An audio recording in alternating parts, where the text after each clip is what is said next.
Le sexe avant le mariage est généralement pratiqué dans deux contextes différents.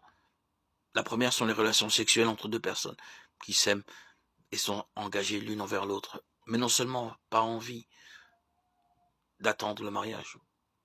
La deuxième est le sexe dénué de tout engagement. Dans le premier cas, le couple se justifie souvent en affirmant que puisqu'ils sont certains de se marier, ils ne pêchent pas en ayant des rapports sexuels dès à présent. Il n'empêche qu'ils font preuve d'impatience et manquent de respect pour eux-mêmes et pour leur partenaire. La spécificité de la relation sexuelle est ainsi sortie de son cadre naturel, si bien que ce cadre s'en retrouve lui-même fragilisé.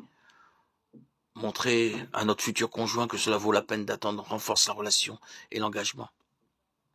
Le sexe sans engagement est courant dans beaucoup de sociétés. En fait, le sexe sans engagement n'existe pas, du fait de la profonde intimité engendrée par la relation sexuelle. On peut ici employer une analogie.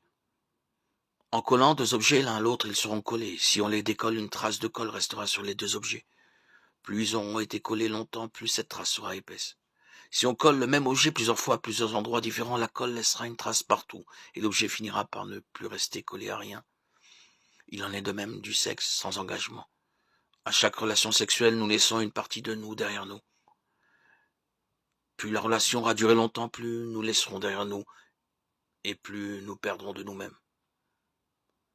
En changeant régulièrement de partenaire, nous continuons à perdre un peu de nous-mêmes à chaque fois, jusqu'à ne plus pouvoir avoir de relation durable du tout.